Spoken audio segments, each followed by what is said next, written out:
Jai Jinendra. We'll start with the Nilkar mantra. Om Namo Arihantanam. Om Namo Siddhanam. Om Namo Ayadhyanam. Om Namo Vajayanam. Namo Loe Savasahunam. Eso Panchanamo Karo. Sava Pava Panasano. Mangalalam Cha Savesim. Paramam Have Mangalam. Paramam Have Mangalam. Paresh, you have the floor. All right. Oh, boy. Thank you, Tim, and thanks for the opportunity to present to the group. It's actually a fun thing. I like doing this because it gives me an opportunity to open myself up to all sorts of tough questions, right? So, how do I, Tim? How do I upload the presentation or share the presentation on this one? I'm not used to this one. Okay, no problem. So at the bottom, you'll see an arrow facing upwards inside a rectangle. Yeah, your entire screen. Okay, let's do that.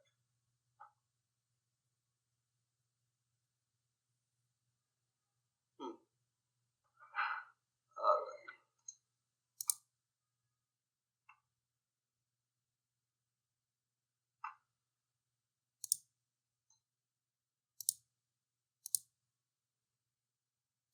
Pardon me, just a second. Okay, we'll hopefully get this thing. I can see the Google Meet screen, but I just can't see the other screens. Okay, so if you click that button, you should get a. Oh, there you go. It's starting for you. Oh, there you go. Okay.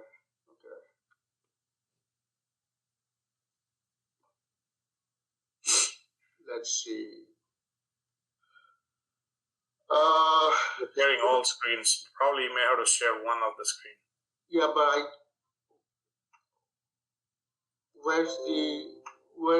how do you get the PDF document or I can't see those screens where it's either PowerPoint or PDF.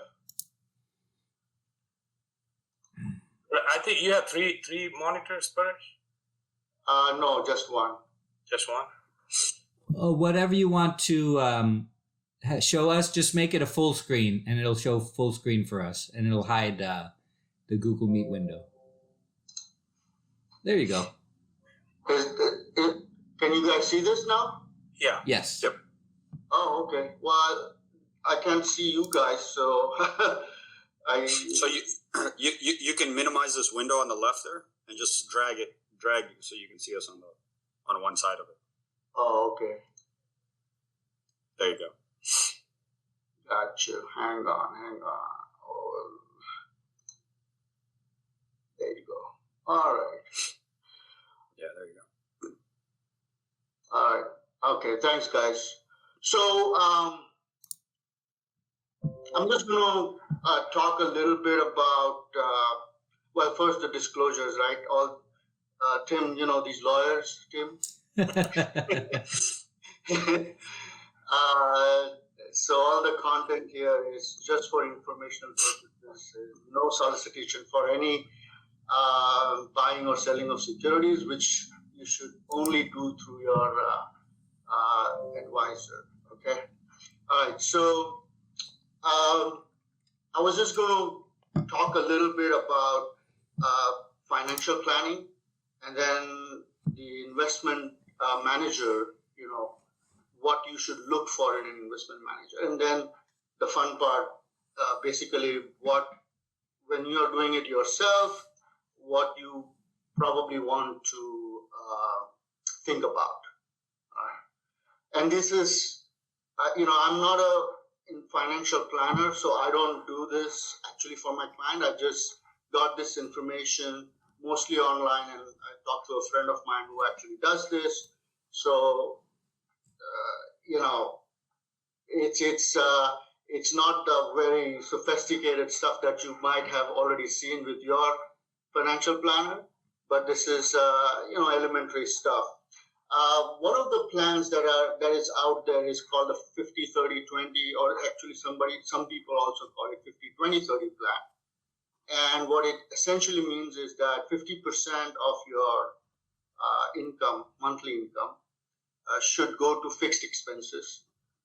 30% should go to daily expenses, your living expenses, and about 20% should go to retirement. That's kind of the rough recommendation out there. And this is using an $80,000 income, which is the median income for 2020 that 2020 that IRS has put out. So the median family income of 80,000 would be distributed along these lines on a typical financial plan. Okay. Now, Parsh, can you do one thing? Yeah. Parsh, can you do one thing? I'm sorry.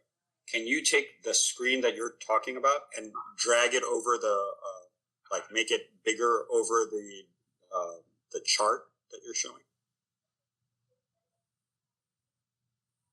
This way? Yeah, that's fine too. Thank you. There's an Excel file open. Maybe you can. There you go. How's this? Is this better? That's perfect. Thank you. My pleasure.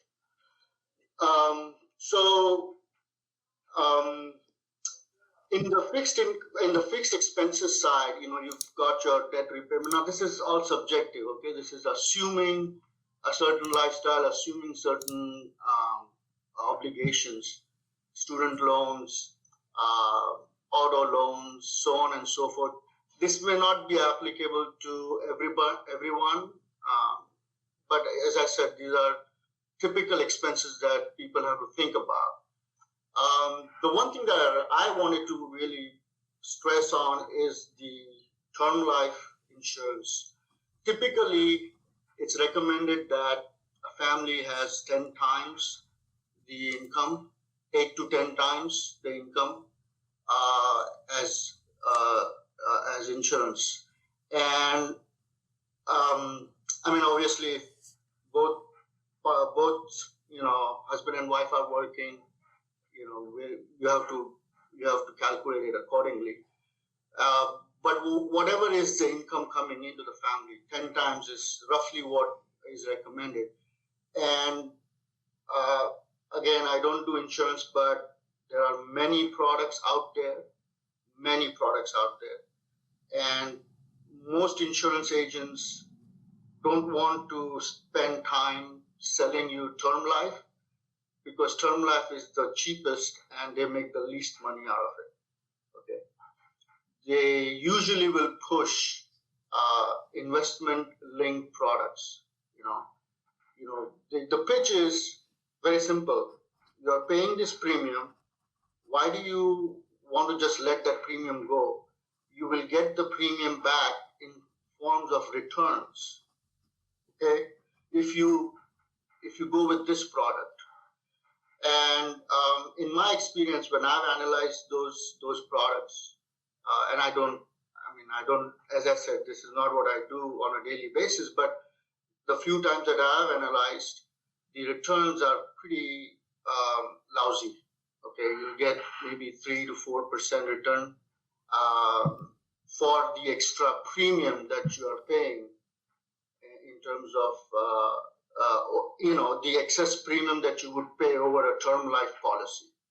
Okay, so but there, if you get something in the region of 6 to 7%, and you feel very confident about that company who's offering you those returns, it could make sense. But my recommendation or my experience has been that you should just go with term life and use the excess premium for your investment purposes. Whether you do it yourself or you use a manager, just give that funding to that person. So that's term. But it is important. Term life is important. Insurance is important. It really is important. I firmly believe that. Taxes, housing. Typically they say 25 to 30% of your income should go into mortgages and taxes. If you actually, depending on who you work with, if you're a mortgage, right? The mortgage officer will try to say, let's keep it at 25%, because that's a very simple sell for the underwriting officer at the bank. But there are some aggressive mortgage brokers who can get you up to 30% also. Okay, and so now when I say 25%, I'm actually referring to debt to income ratio, and so if an aggressive mortgage broker can get you the 30%, around 30%, which is great, but you don't want to stretch yourself thin. I mean, you have to, as a consumer, make that decision whether you want to overextend or you want to be conservative and stay in that 25% area. Okay, but typically 25% is where you want to be. Daily spending is discretionary, depending on lifestyle, and so that's why these are variable expenses. Depending on what your lifestyle is, you could spend 30%. And retirement, they say 20% you should put in for your retirement. So those two are variable items, depending on what your comfort level is, what your flexibility is. People can choose those allocations. The one thing that I've not mentioned here, these three things actually: kids' education, long-term care, special needs. These are very specific to families. They vary, and so whether you have 2 kids, 3 kids, how do you want to save for them? How much you want to save for them? What are the costs involved? These are all variables are different. Going to a private university versus a public university, those costs are very, very different. So these kind of allocations and these kinds of analysis have to be very client specific. You have to sit down, see what the actual costs involved are. I think Bhavin made an excellent presentation last year, I think, on college funding, if I remember it correctly.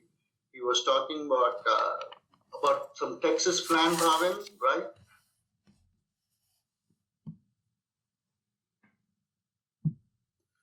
Yeah, I think it was we had a group presentation. I think Timur had those things. She had done that, and I mentioned a few things about the Texas Promise Fund.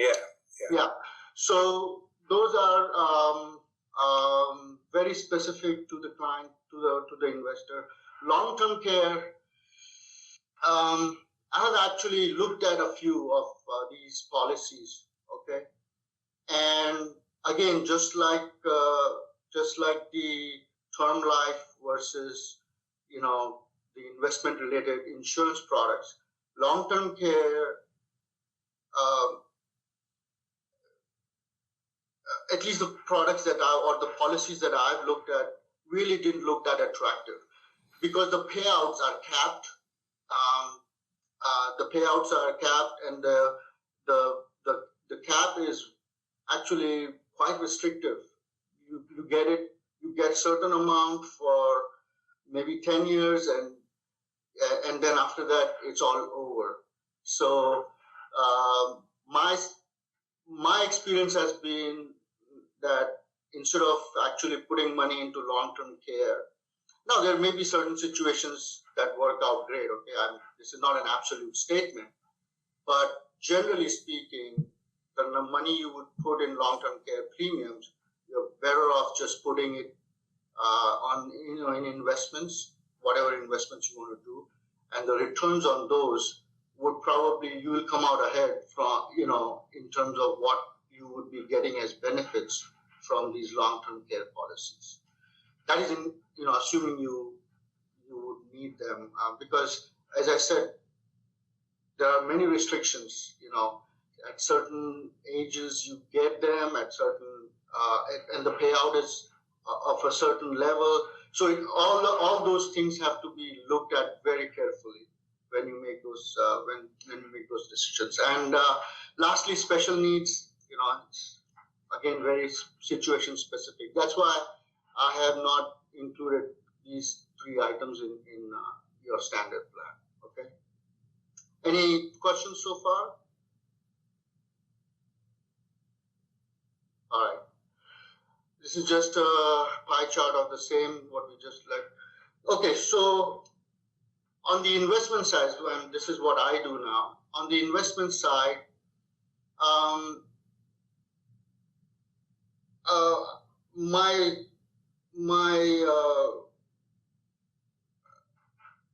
my wish is that all investors work with an advisor. Okay, and it's not just pitching my profession. I mean, it is. I truly believe that when you work with an advisor, you will likely make better decisions for you and your family. If nothing else, then you'll at least have a sounding board for financial decisions that really have long-term impact. Okay. That said, I know people, don't necessarily want to work with somebody that they don't trust or they can't get comfortable with. So what I've done is kind of have a checklist of at least these attributes that you should consider when you are looking to work with an advisor. All right. The first one is experience. You've got to work with somebody who's actually managed money. Okay. There is in the industry, you've got relationship managers, you've got portfolio managers, you've got wealth managers.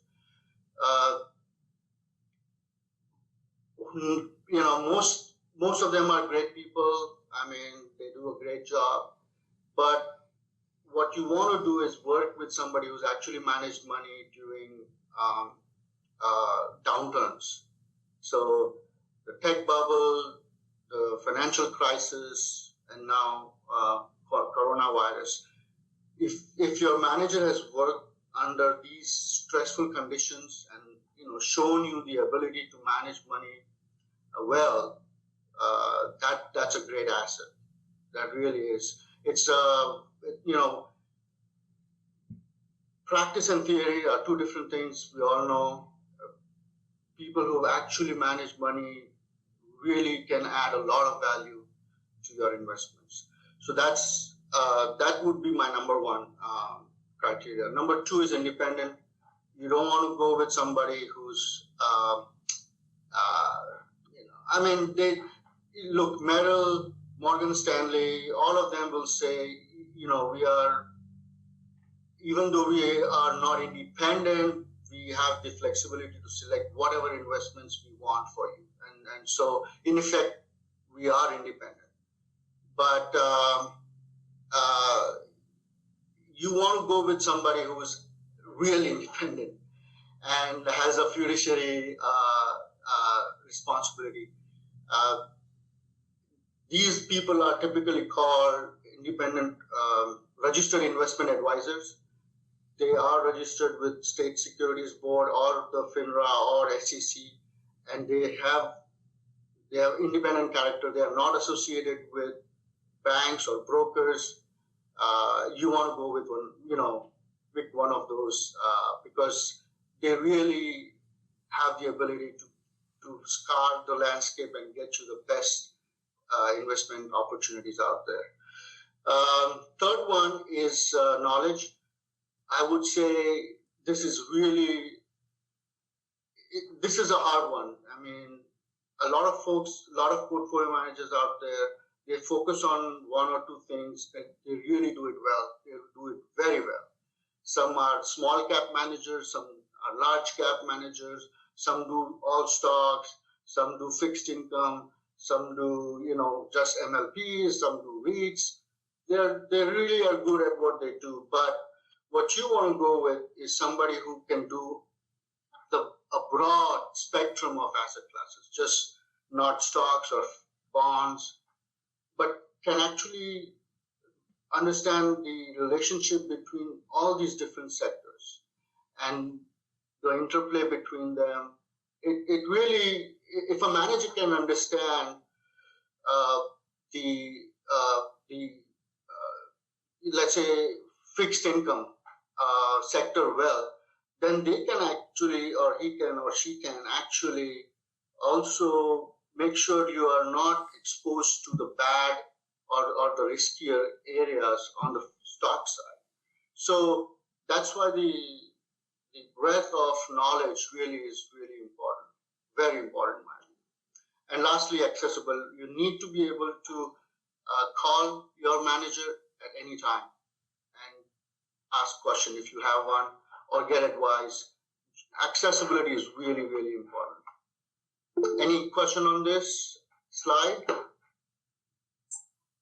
I have a comment, Paresh. Yeah. One of my MBA case studies were based on one of the advisory firm for the investments, and what they found, their bonus structure was structured such a way that it was not beneficial for their customers. It was beneficial for those. So the investment decision or the suggestions they were making were based on the bonus they get, and the bonus they get were based on the funding. Let's say this big firm is associated with this 10 firms who needs funding, and whoever consultant supports their agenda got the best bonuses, and that's why it was all influence. Basically, they found that it was all influence, and customer were not benefited because of this. Even so-called independent advisors of this big firm. So I actually agree with you, or based on that understanding, I agree with your independent, unconstrained versus compromised investment manager suggestion. Yeah, that's a great point to bring up, Mir. Even when you have an independent advisor, it doesn't necessarily, as you said, is structured in your favor. Having said that, we are talking about individual managers and individual relationships. So you have a lot of control when you're controlling the relationship, right? Essentially, and when there's not, there is not a compensation committee involved and all that stuff. So at an individual level, you have a lot of control, and hopefully, you'll find a median where the manager is happy and you're happy. Okay, so as I said, my wish is that everybody works with an investment advisor, but I know that a lot of people like to do it themselves, and it's fun. It's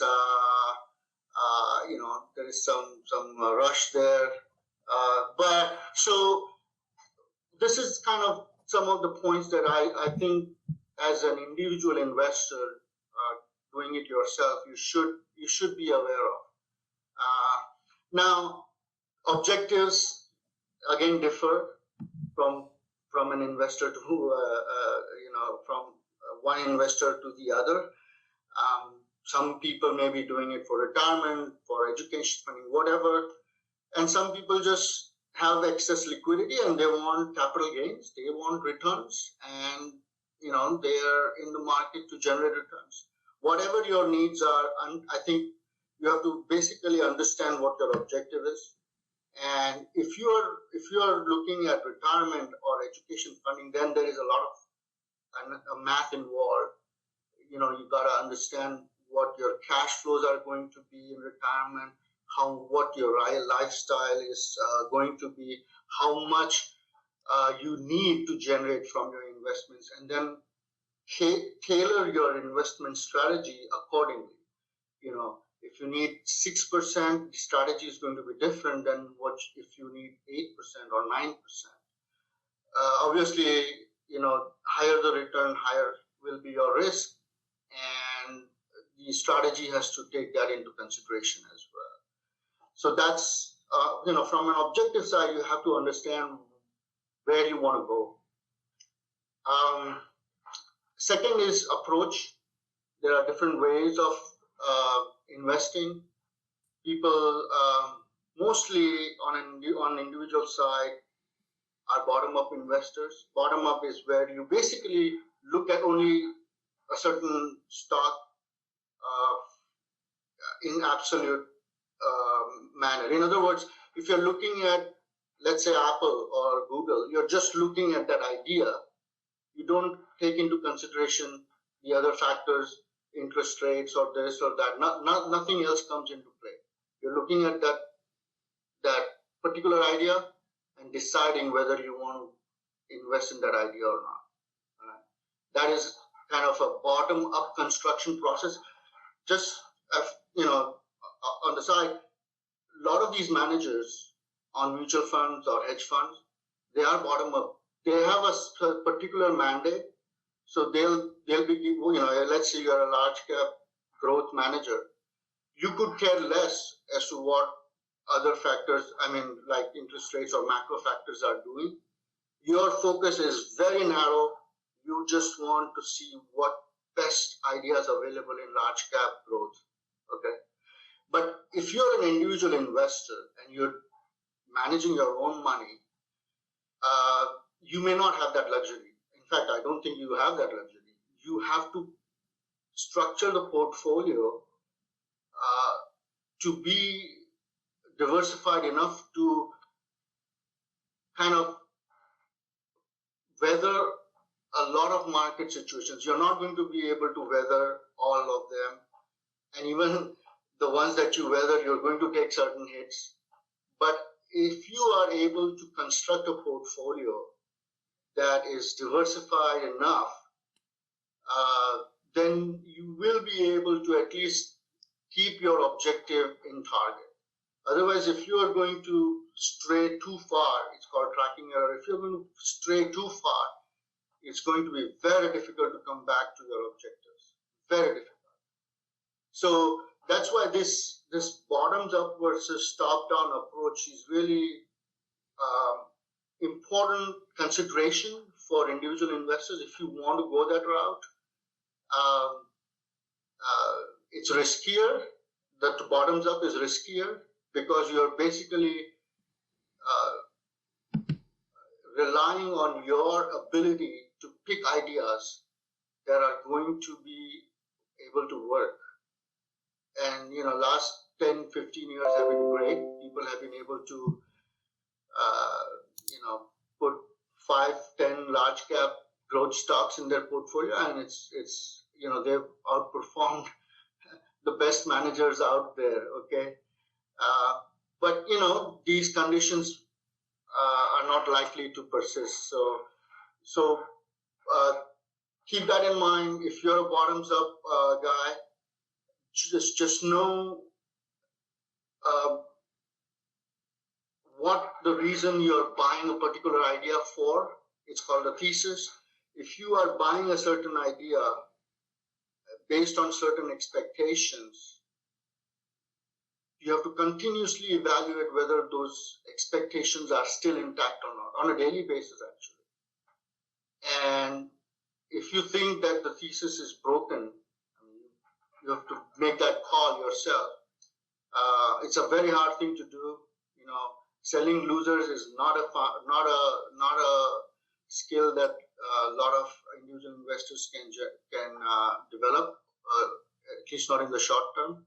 It takes a while, but that really is the key: is to be able to know when to sell an idea when the thesis has broken down. Top down is taking into consideration monetary policy, fiscal policy, and constructing portfolios based on those considerations, where interest rates are heading, where government policies are heading, how much you think is coming into the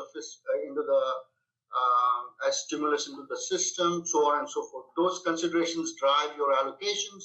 You say, okay, interest rates are rising. We should be overweight in banks. We should be overweight to discretionary, so on and so forth.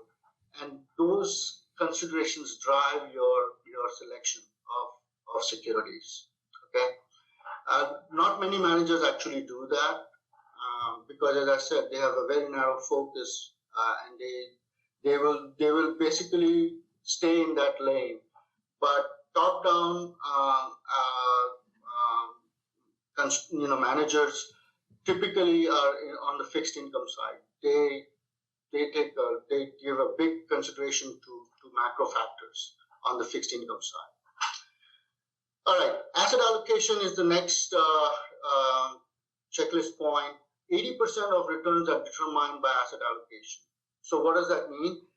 You've got stocks, you've got bonds, you've got real estate, you've got gold, you've got commodities, all these asset classes. Crypto is included now, apparently.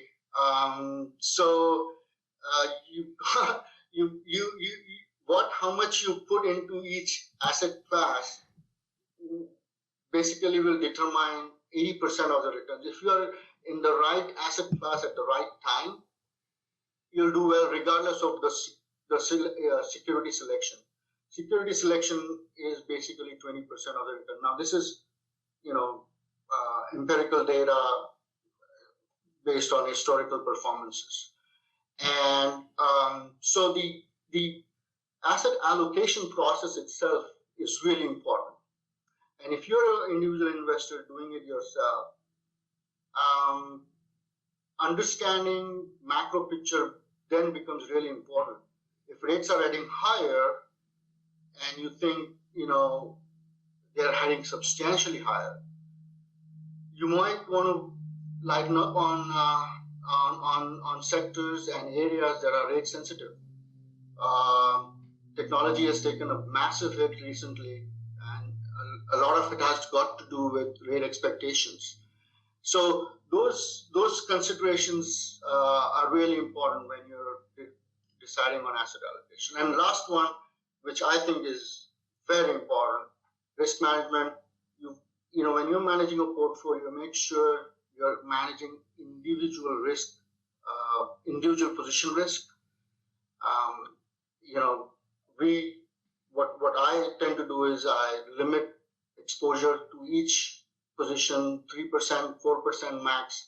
If it's an ETF, maybe a little higher.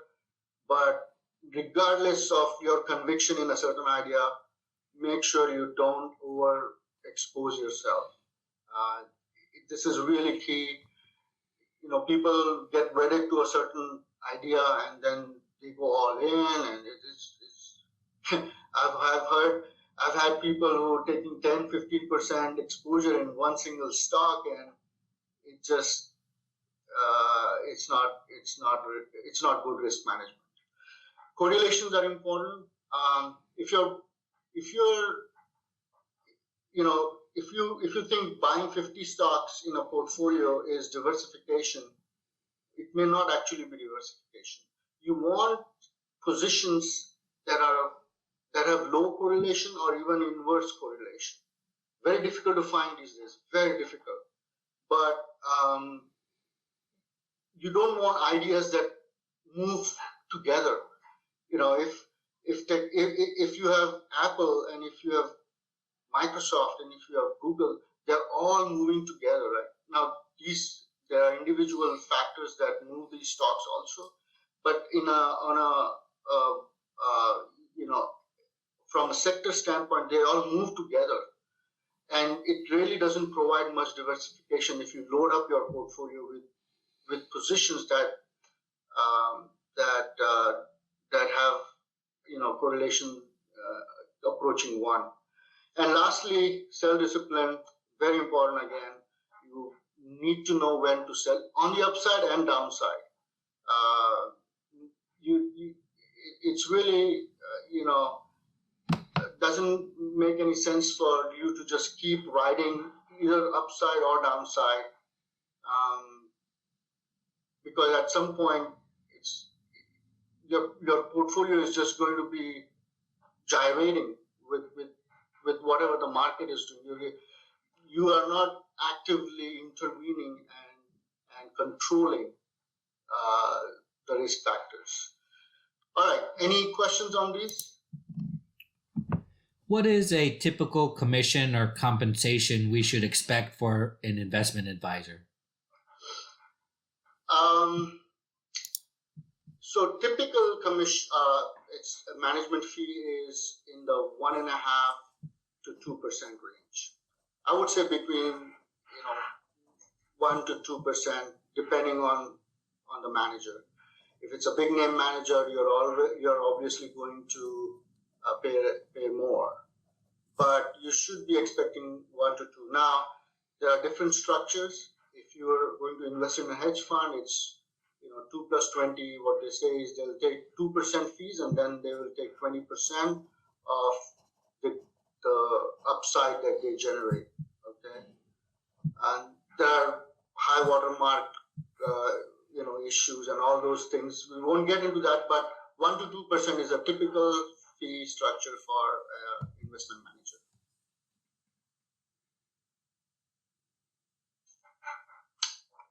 All right. I mentioned earlier, correlations are hard to find. This is S&P Sector Spiders has a site where you can actually put in different asset classes, different tickers, and get the correlations. See this. This is a 5-year date. This is 5-year data. If you look at this, the only asset class that is giving you some diversification is treasuries. TLT is 20-year treasury bond. That's the only sector which actually has negative correlation. Otherwise, everything is positive. And if you look at this is S&P total market ETF, everything is positive. Doesn't matter where you put in, everything is positive to stocks these days. This is very distorted. It shouldn't be like that. Asset classes should be moving in different area, in different ways. But monetary policy and fiscal policy have become so convoluted that correlations are just collapsing, going to 1. Everything moves in the same direction all the time.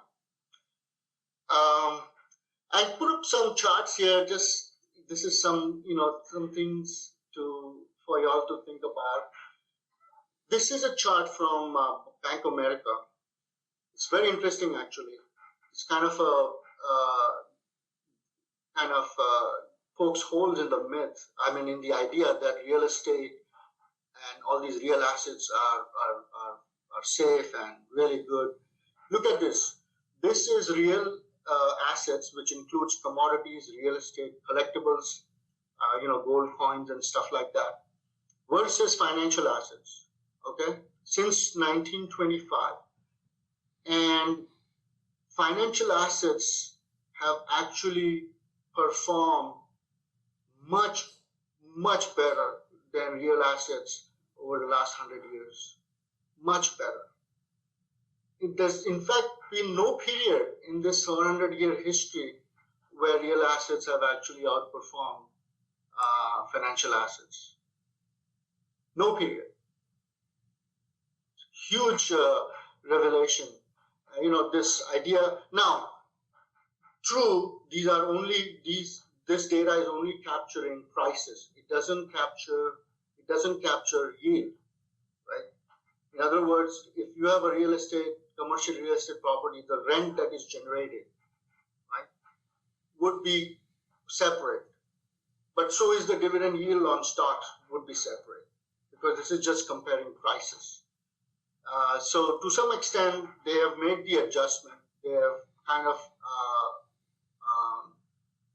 adjusted for that difference.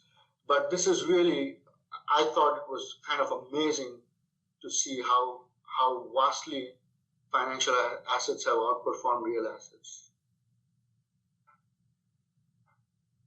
The other one is this interplay between interest rates and stocks. This is Wilshire 5000 market index on the right, and interest rates, 10-year yield on the left.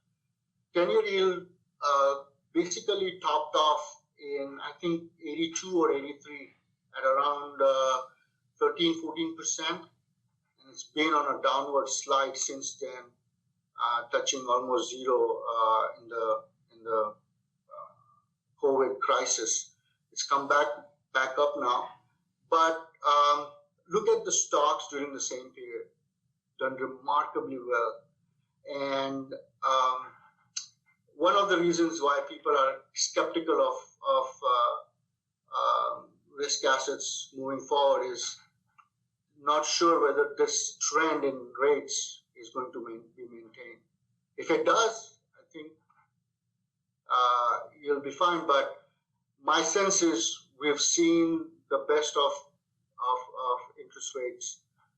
I think we have reached a point where it's a big inflection. What the Fed has done during COVID crisis is just remarkable.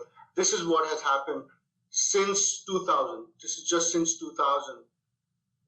The blue line is the Fed's balance sheet, and the other one is federal debt.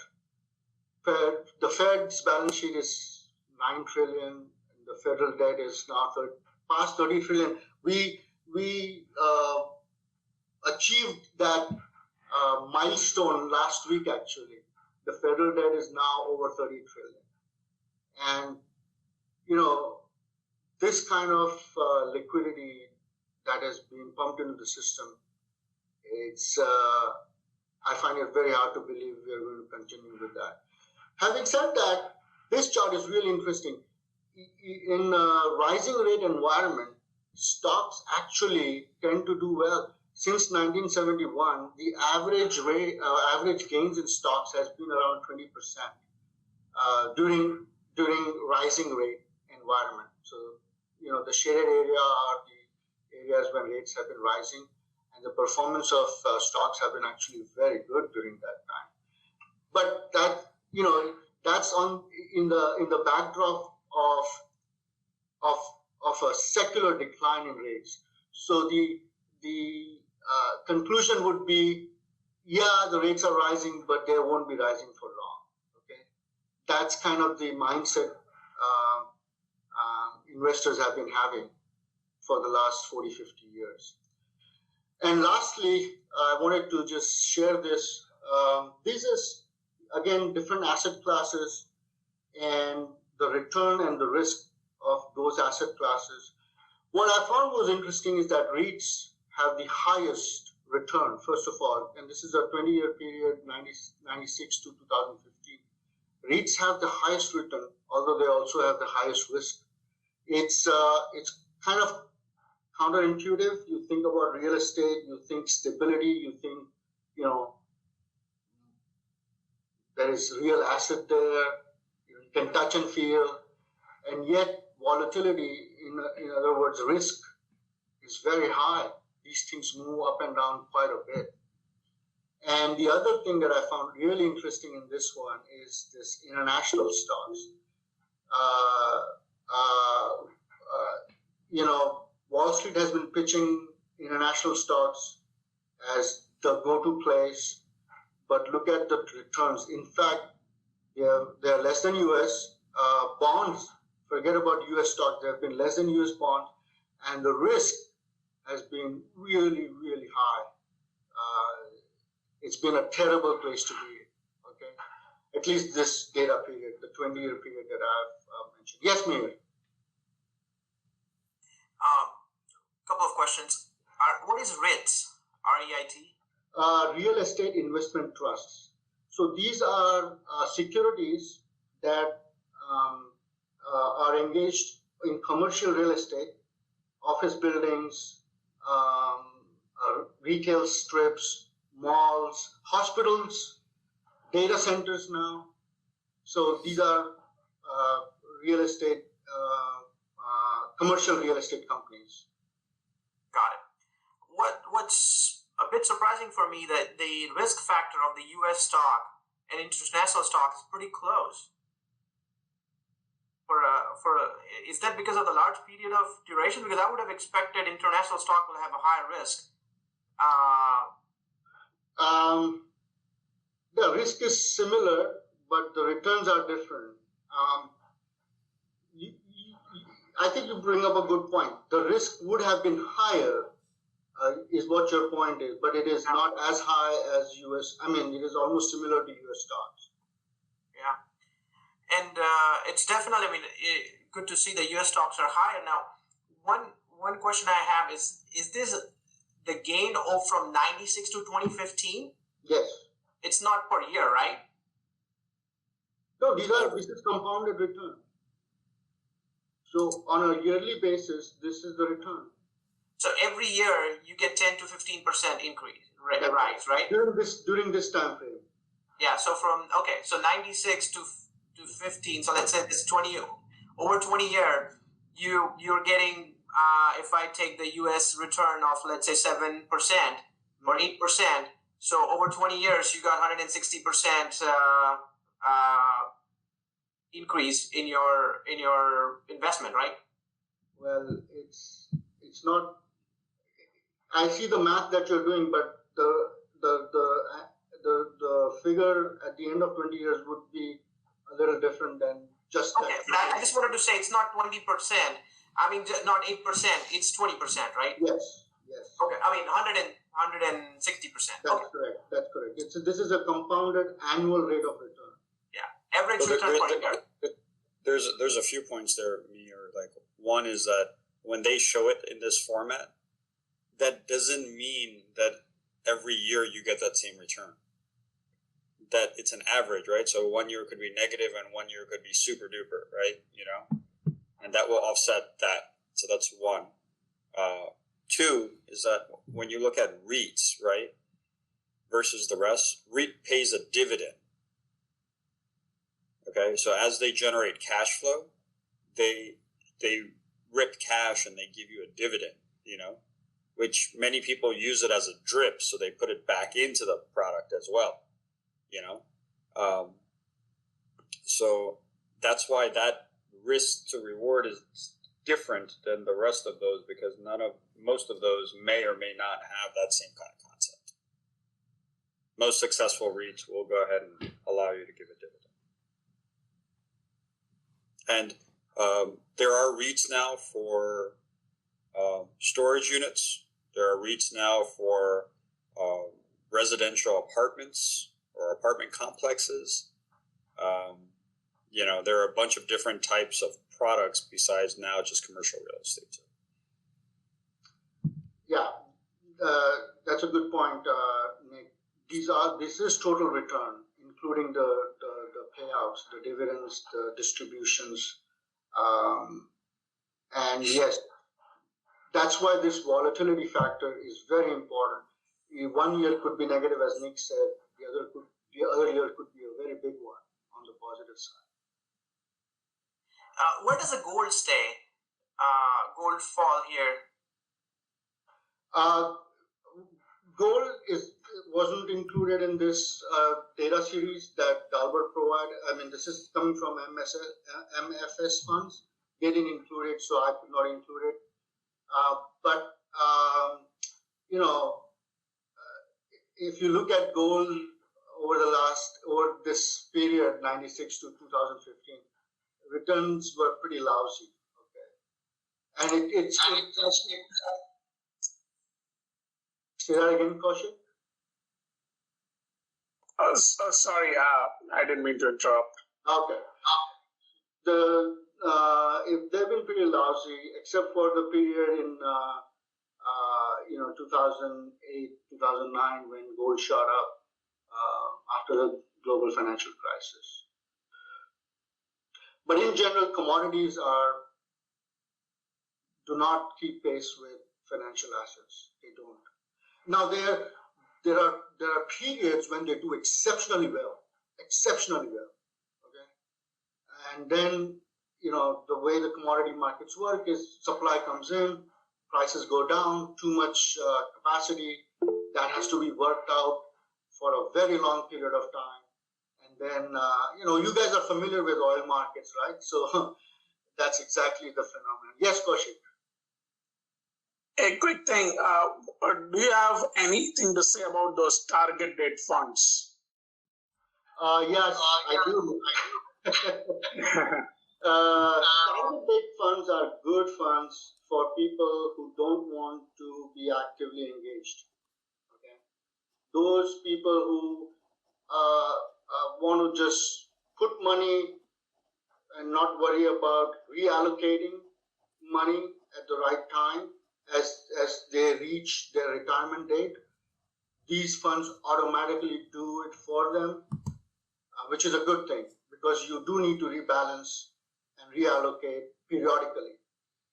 Now, if you work with an advisor, you can do that process yourself. I think that is a better way to do things. But if you don't work with an advisor, then these are really good. That's a really good option. Okay, thanks. Sure. So also one more thing. Sorry on that. So if it is a near-term target date fund, is there a systematic process that they follow, or the process is more customized to the conditions out there in the market? So if you have a target fund that is coming up, let's say 2023, do they have just a decided recipe that they use because it's coming up, or they look at the macro conditions, like you said, the interest rates going up and all that? Do you have any intel on how they operate? For the most part, these target date funds are operating on a time scale. So regardless of market conditions, they will rebalance to synchronize with the retirement date that is approaching. All right. Now the managers have some latitude. They may take some, they may take some discretion in terms of whether they want to sell more of stocks this year versus next year. But for the most part, it is a kind of an autopilot sort of a situation. If your target date fund is 2030 and today is 2022, you've got to have certain allocation to bonds. That's just they won't have that. The investment policy set for that fund will describe actually what allocations are, generally speaking, for each specific time period. Makes sense. Thank you, man. Mm-hmm. Sure. Any other questions?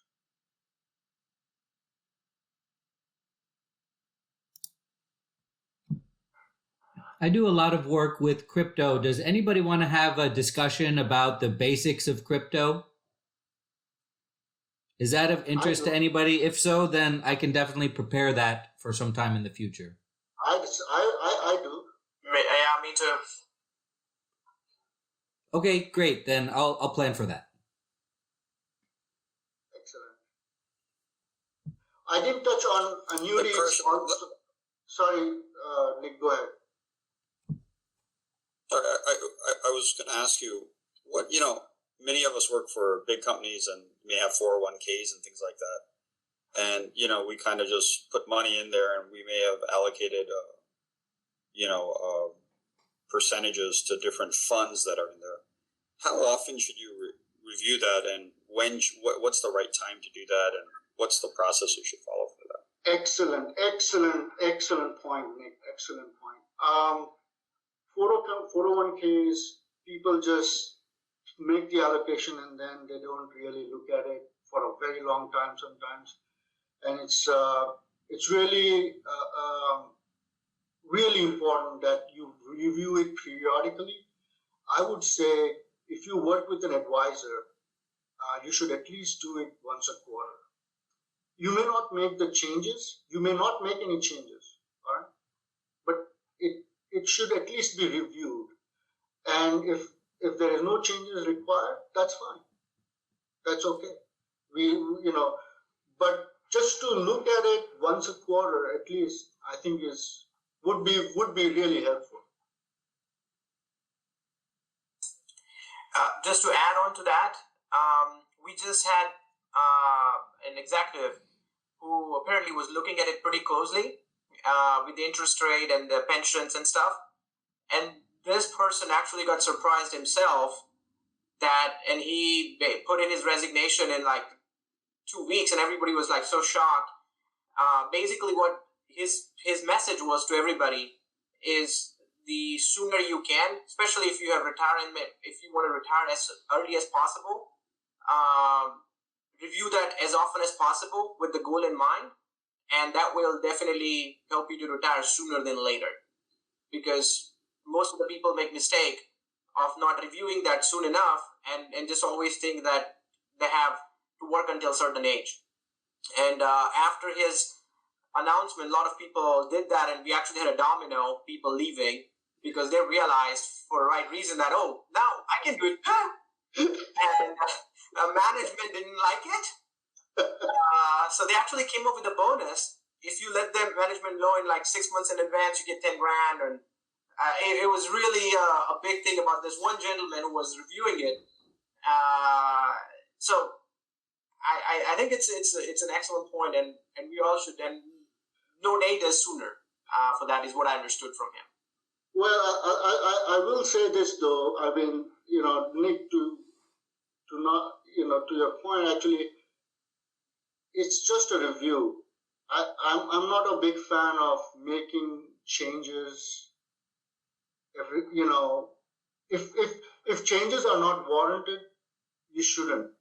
It's just a question of monitoring it. I mean, we don't want to get into the psyche of, being too active on the 401k side, at least. When you're actively managing a portfolio, that's fine. But 401ks are more longer term, and hopefully the allocations reflect that kind of a, long-term time frame that you don't have to make many changes. But there are certainly changes that are warranted. So that's why monitoring is important. I mean, for most of the people that are on this call, I mean, we all have time horizon, right? Whether it's for that or life insurance or what have you. And so, if you're in your 40s, you at least have 20, 25 years plus, right? So that should help you weather the storm or average that out, right? True, but again, drawdowns or market moves are becoming so large these days that an opportunity to rebalance and take advantage can be really, really quite valuable. See, I showed you the chart of stocks, right, on a long-term uptrend year like this. I mean, if you think this is the pattern that's going to hold over the next 40 years, then I think you're going to be fine, regardless of whatever comes your way. But my sense is we are entering a very dicey period where you will need to be a lot more active than what people have been in the last 40 years. Okay. Just one other thing to consider is the 401k each company offers have limited options to pick from compared to if you work with some advisors, right? So it's all about opportunity cost. Probably it will work out fine. You can put everything under, like Kaushik is retiring next year, 2023. Put that part, you should be fine. But if you have other options, so you could obviously explore that. It's the opportunity cost you may want to consider. Hey, thanks, guys. I appreciate the time. Tim, back to you. Thanks. If anybody has any class they want to do themselves, it doesn't have to be about Jainism. Or if it's something you think would add value to the group, I encourage you to do that. Or if it's something you want to learn, and if you commit to it, that means you'll learn about it and then you'll teach us, then I encourage you to do that. Thank you so much for your time this week, and extra special thanks to Paresh. I have one question for the Paresh. Yes. For 401, how many times we can switch the fund? I think I think you have. I mean, it depends on different plans, but usually it's 90 days. You can switch around at least once in 90-day period, if not more. Okay. Okay. But I'll have to check on that. To be honest with you, I'm not super clear on that. Okay. So you said you need to review the fund or review the 401. Then if we review periodically, then we need to switch accordingly, right? So Not 90 necessarily. days. No, not necessarily. I just said you've got to monitor it. If you are working with an advisor, then the advisor is obviously going to tell you whether you need to rebalance or reallocate. But if you're not working with an advisor, then obviously you're going to have to make that call. And my recommendation is you should not be too active because this is a long-term portfolio. But opportunities are there, and you have to make that call yourself. And as Bhavin was saying, it's the opportunity cost. Correct. Okay. Thank you, Paresh. Thank you. Thank you, everyone. Thank you. Thanks, bye. Thanks, guys. Bye. Thank you.